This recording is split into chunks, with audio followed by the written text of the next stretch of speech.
Park होतील. मग 10 एकरामध्ये 250 पार्क होणार होती. तर दुसरा जो ट्रक टर्मिनस आहे ते 5 एकरचा आहे. तिथे कमीत कमी 125 ट्रक्स पार्क व्हायला पाहिजे. पण त्यांना ही जागा द्यायची होती म्हणून प्रस्ताव तयार करताना त्यांनी असं लिहिलं की त्या जागेमध्ये फक्त 70-80 ट्रक्स पार्क होतील. तर फक्त म्हणजे कन्व्हिनियन्स त्यांनी आपल्या प्रस्तावामध्ये लिहिलेले आहे. तर ते त्यांना एक सोयीस्कर करायचं होतं की हमारे पास जो 10 एकड़ का है उसके अंदर 250 ट्रक्स पार्क हो जाते हैं, इसके अंदर हमारे को 70-80 त्यांनी लिहून त्या प्रस्ताव तसा पाठवलेला.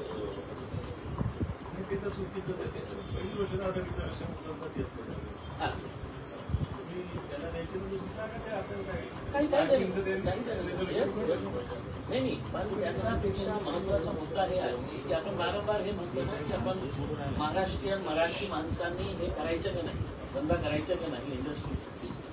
आता आपल्याकडे हे लिस्ट आहे.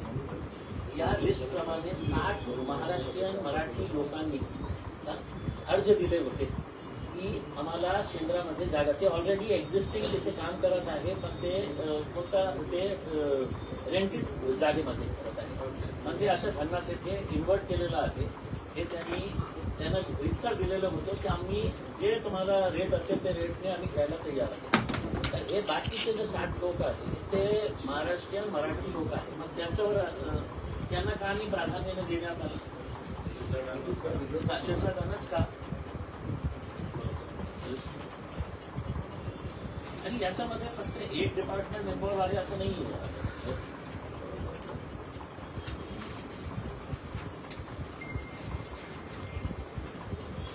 डिस्टिलरी जे त्यांनी केली डिस्टिलरी त्यांचे डॉक्युमेंट्स बघितलं तर 3 डायरेक्टर्स होते.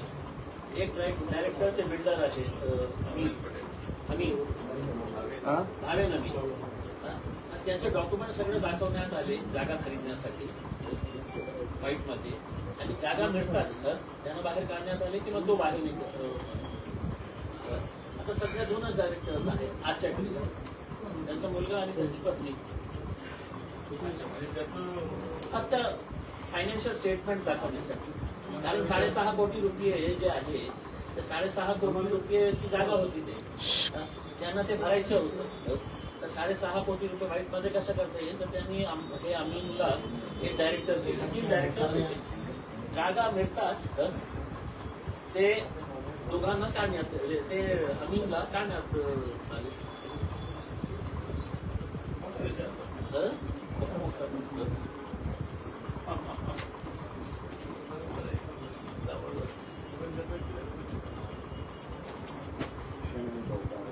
तेच बिल्डर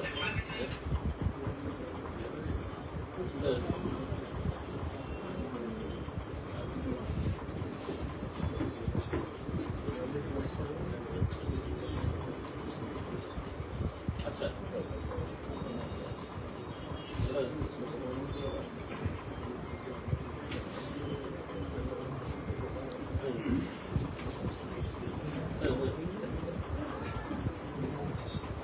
हे जे 7 लोक होते जे महाराष्ट्रात मराठी लोक आहेत जे तिथे उद्योग करत आहेत ते कोर्टात पण गेले होते. आणि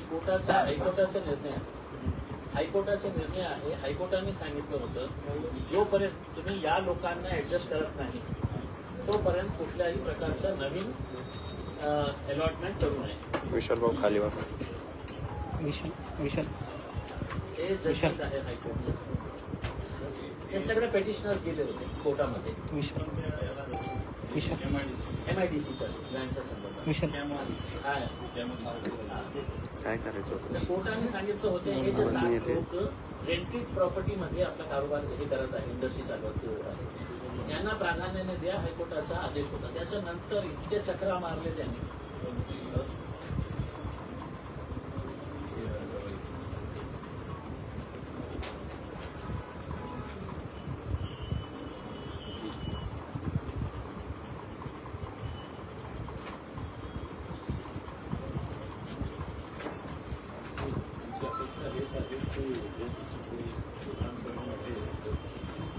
लक्ष देण्याची आपण ज्या प्रकारे आतापर्यंत आपण जे लढत आहे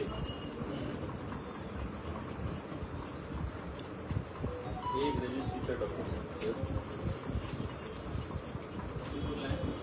हे गट क्रमांक 34 मध्ये काय आहे, एकी गट मध्ये 3 प्रॉपर्टीज घेतलेली आहे. 2-2 एकरची 3 प्रॉपर्टीज एका माणसाकडून यांच्याकडून घेतली 1.5 कोटीमध्ये. त्याच्या शेजारी लागलेली जी जागा आहे मंत्रीकडून घेतली 50 लाख रुपये इतकीच जागा 2 एकर. आणि त्याच्या शेजारी ते बागला म्हणून आहे त्यांच्याकडून घेतली 2 एकर 60 लाख रुपये.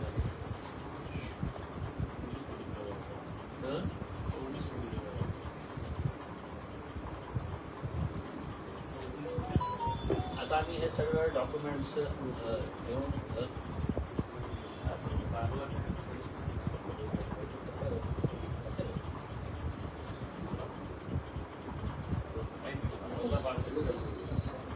स्वाभाविक आहे. जालना रोडला 12,000 स्क्वेअर फीट म्हणजे 5 कोटी रुपये मिळते.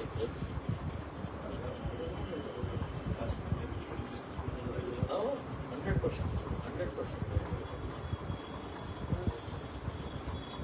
आमची अपेक्षा आहे सर की 100% मी हे सगळे विषय सगळ्यात आधी तर मी जेव्हा स्थितीची सुशील साहेब म्हटलं पत्रव्यवहार आता अधिवेशन पण आहे 30 जून. त्याच्यामुळे ते काही प्रश्न वगैरे टाकले ते त्यातून आली पाहिजे अधिकारी काय मीही मुख्यमंत्री साहेबांना आणि राज्यपाल साहेबांना पत्र लिहिलेलं आहे की मला अपॉइंटमेंट आहे त्यांनी सगळं आपल्याला निवेदन देण्यासाठी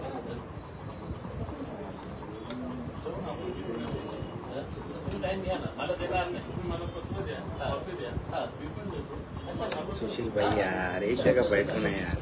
तसं चालेल म्हणजे ते खूप हे पण मी आजच पाठवतो.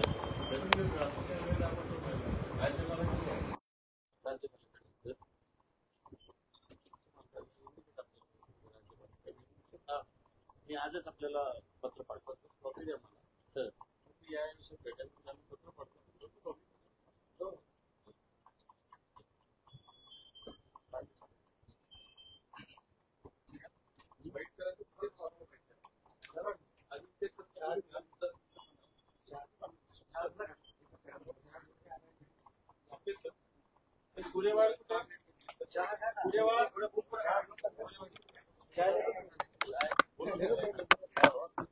चाय पे चर्चा आहे. तुम्ही कधी येणार कुठं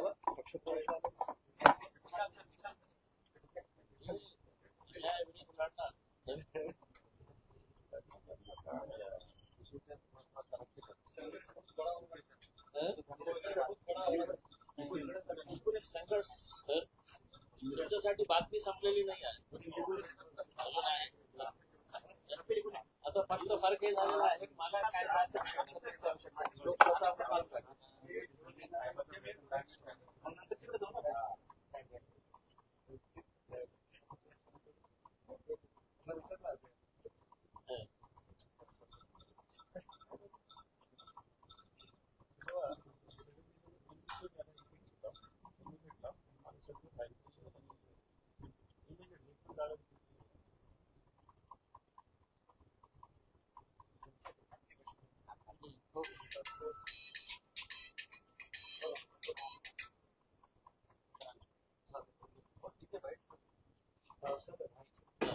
सर कॅमेरा विरोधी पक्षनेत्यांच्या भेटीला आल्या काय तुमचं म्हणणं आहे आणि काय कागदपत्र करतात सविस्तर सांगा.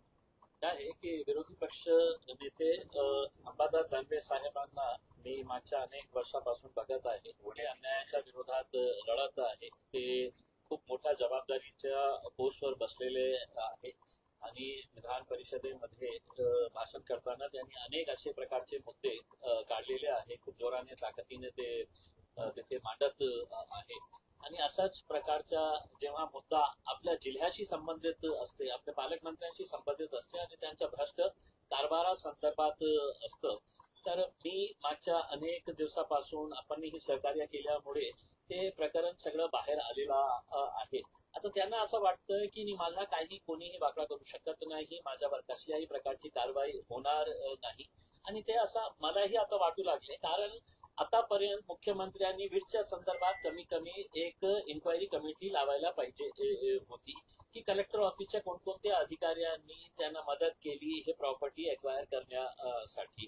आणि त्याच्यानंतर जेव्हा MIDCचं प्रकरण बाहेर आलं तर इतकं स्पष्ट आहे की कसा MIDCच्या अधिकाऱ्यांनी सगळं नियम डावलून त्यांना ते 5 एकरची प्रॉपर्टी त्यांच्या मुलाच्या नावावर केलेली आहे. सगळं नियम बाजूला ठेवून आता काल आम्ही त्यांच्या अनेक असे प्रॉपर्टीजचे रजिस्टर्ड कॉपीज रजिस्ट्रीचे कॉपीज जे आहे ते दाखवलेली आहे. त्याच्यामध्ये जे SC समाजासाठी राखीव बसलेली वर्ग 2 ची जागा असते जे गोरगरिबांसाठी असते, गोरगरीब SC समाजासाठी असतं, तेही त्यांच्या मुलाच्या नावाने त्यांनी लाटलेले आहे.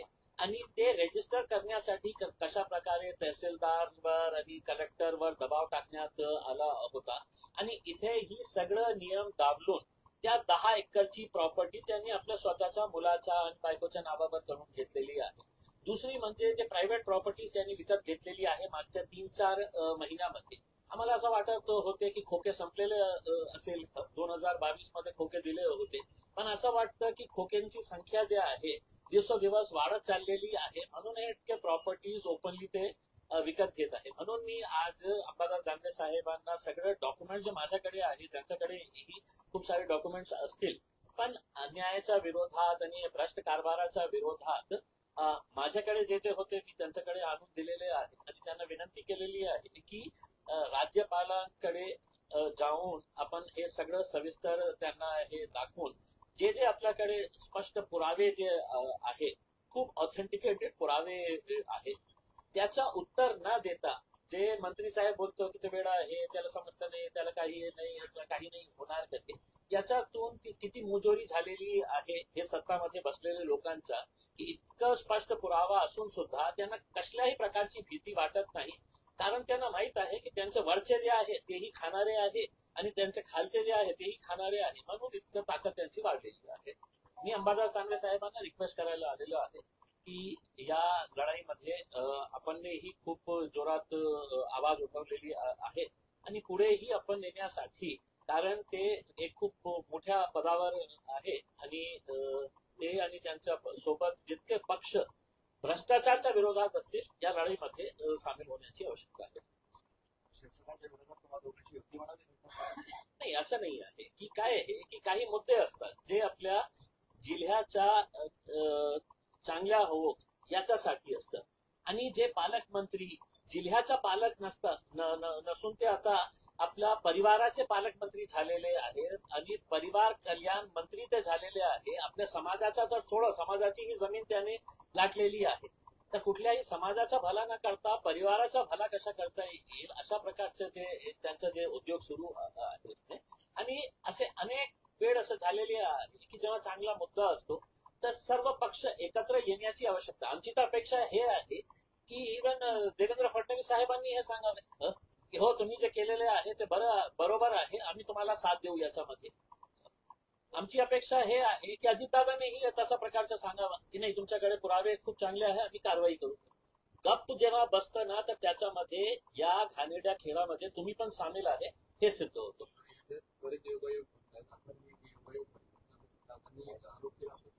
गाडी वापरतात, त्यांच्याकडे स्वतःची गाडी. तर आता त्र्यंबकेश्वर मध्ये ती जागा सापडली, त्यात जे पार्टनर आहे त्याच पार्टनरच्या नावावर ते स्वतः गाडी फिरतात, ती गाडी त्यांच्या नावावर. हे सगळी MH16 1 नंबरची गाडी आहे. 2.5 कोटी रुपयेमध्ये इकडचा एका मोठा बिल्डर होते, त्यांच्या मुलांनी ते गाडी दुबईहून आणलेली आहे. MH16 आपल्याकडे पाहिजे असेल तर मी आपल्याला फोटो पण पाठवू शकते. ते गाडी आता कुठे आहे? ते गाडी शिरसाट साहेबांच्या गॅरेज मध्ये आहे. आणि ज्या माणूस डिस्कवरी सारख्या इतका मोठ्या गाडीमध्ये फिरत आहे, त्यांच्या ऍफिडेव्हिट मध्ये बघितलं आपण तर त्यांच्याकडे कोणती गाडी आहे तर डेकेनची कोणती एक कार त्यांनी दाखवलेली आहे, ती गाडी त्यांच्याकडे आहे. मग हे जे गाडीमध्ये फिरत आहे हे कोणाची गाडी आहे? तेच ठेकेदार आहे का ज्यांच्याकडून आपण कमिशन घेतात, त्यांची गाडी त्यांच्या नावावर आहे? त्याची एक वेगळी इन्क्वायरी होण्याची आवश्यकता आहे. आणि ज्या माणसाच्या नावावर त्यांनी घेतलेली आहे, ईडीने किंवा जे एजन्सी आहे त्यांनी त्या माणसाला पकडा ज्यांनी विकली आणि त्यांना विचारा की हे गाडी कुणाच्या नावावर होती, याचे पैसे कुणी दिलेले आहे. 2.5 कोटी रुपयाची गाडी MH16 लँड क्रुझर गाडी आहे. ते दुबईहून आणलेली आहे. ते गाडी आत्ताही आपण गेलं आणि शिरसाट साहेबांना सांगा की तुमच्या गॅरेज मध्ये आम्हाला तुमची जे गाडी नावाची एक गाडी आहे छोटीशी, जे तुम्ही अफिडेव्हिट मध्ये, ते आम्हाला बघायची आहे. तर तुम्हाला दिसेल की त्यांच्या गॅरेज मध्ये किती सारे गाड्या मोठे मोठे उभे आहेत.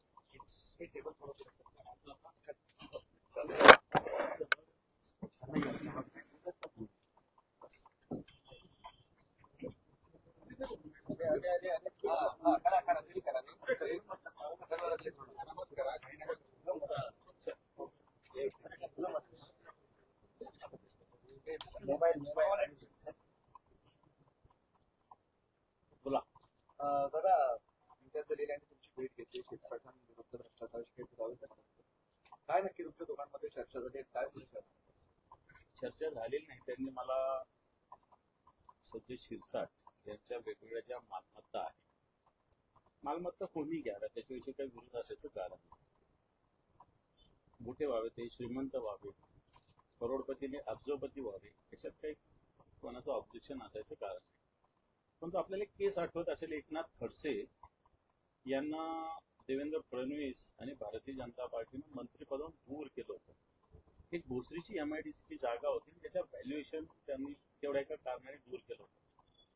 आता मी संजय राऊतांचं पुस्तक वाचलं, नरकातून स्वर्गाकडे, अशा प्रकारचं एक पुस्तक वाचलं आणि त्याच्यात त्यांच्यावर जी कारवाई झाली तीही मी वाचली की 50 लाख रुपये एक जणांकडून घेतले होते आणि ते पुन्हा परतही केले होते आणि त्यांनी फ्लॅट घेतला. तर मला सांगण्याचा मुद्दा हा की संजय शिरसाट यांनी प्रॉपर्टी घेतलेल्या असताना ज्या प्रॉपर्टीचं व्हॅल्युएशन, समजा आता वेदांत हॉटेलचं मी सांगतो की 2022चं व्हॅल्युएशन 160 कोटी, आता 25चं तर ते 200 कोटी जाईल, पण 65 कोटीचं टेंडर गेलं.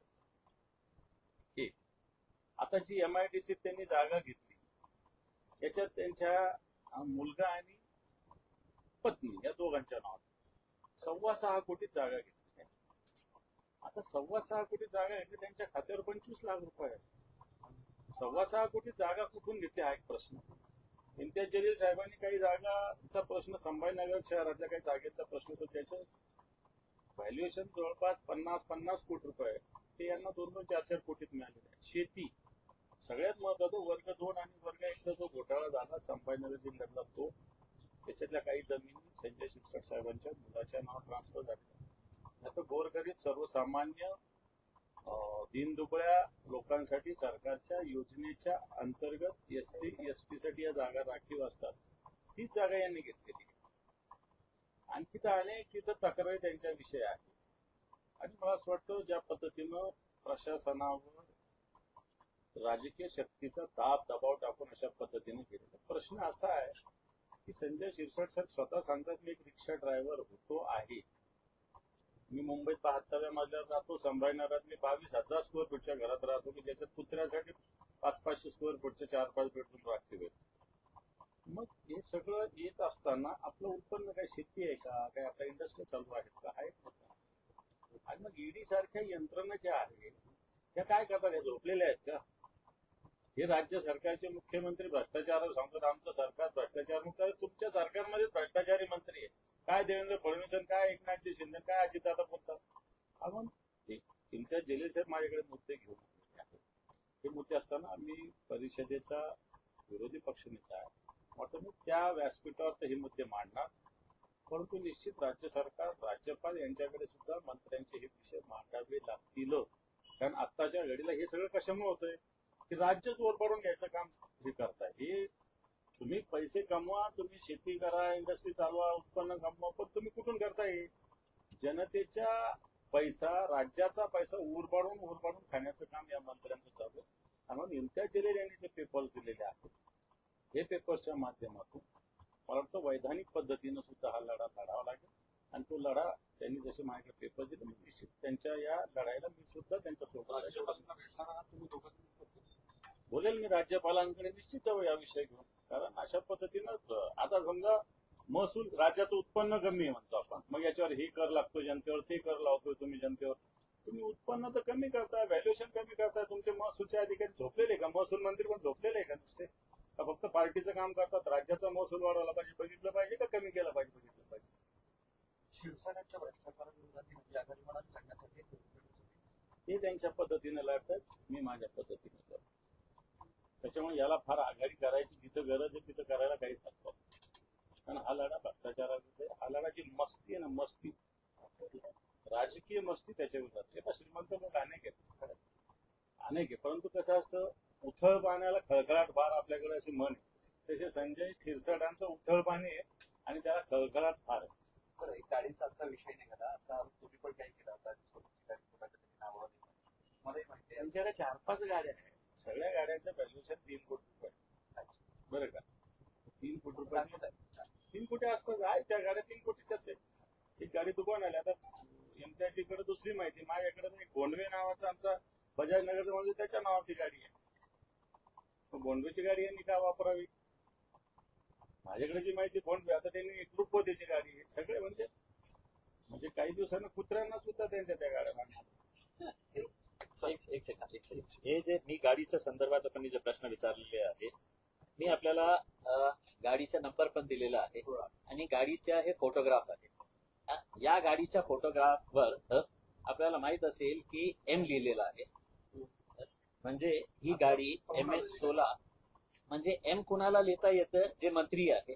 आता या माणसाच्या नावावर गाडी असेल आणि शिरसाट साहेबांची ही गाडी नसेल तर या माणसावर इमिजिएट FIR रजिस्टर करायला पाहिजे. कारण ते लोकांची दिशाभूल करून आपल्याला मंत्री दाखवून हे गाडीमध्ये फिरत आहे. ही गाडी 2.5 कोटी रुपयाची आहे. ते दुबईहून आणण्यासाठी टॅक्स ऑलमोस्ट 200% लागतं. आता काय आहे की जेव्हा पैसा जास्त होतो ना तर गाडी याच्यासाठी आणतात. दुबईला स्वस्त आहे गाडी, पण ऑर्डर द्यावी लागते. दुबईला लेफ्ट हँड ड्राईव्ह त्याची ऑर्डर आधी द्यावी लागते. स्वस्त आहे पण त्याचं 200% टॅक्स भरावा. तशीच आम्ही 6 महिन्यात वापस करतो. तुम्ही सांगत होता नाही, हे जे आहे ना, हे कुणाच्या नावावर गाडी आहे आणि हे कुठे थांबलेली आहे? हे मंत्रालयाच्या बंगल्याच्या समोर थांबलेली गाडी उभी आहे. ते आपण बॅकग्राऊंड मध्ये बघू शकता. कुणाच्या नावावर आहे आणि ते मंत्री असेल तर काही नाही. दुसऱ्यांच्या नावावर गाडी घ्यायचं, त्याच्यावर मंत्रीचं स्टिकर लावायचं आणि हे सगळे धंदे सुरू आहे अशा प्रकारचे. गाड्यांचं जे व्हॅल्युएशन केलेलं आहे, मी अंबादास दानवे साहेबांनी सांगितलं 3 कोटी रुपयाचं व्हॅल्युएशन त्यांनी सांगितलेलं आहे. माझ्या माहितीप्रमाणे ते व्हॅल्युएशन त्याचं खूप जास्त होते. एक गाडीच्या बाबतीत आपण बोलतो 2.5 कोटी रुपयाचे आणि दुसरे जे गाड्या आहे त्याचे एक गाडी जी आहे 1.5 कोटी रुपयाची गाडी आहे त्यांच्याकडे.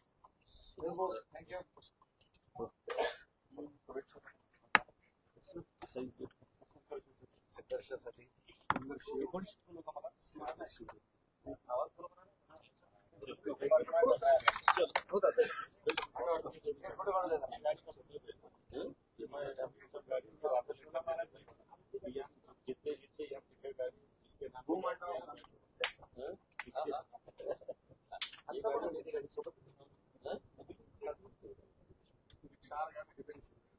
नाही ही 16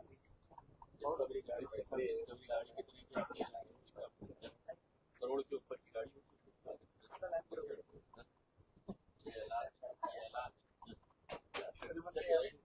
चलो थँक्यू.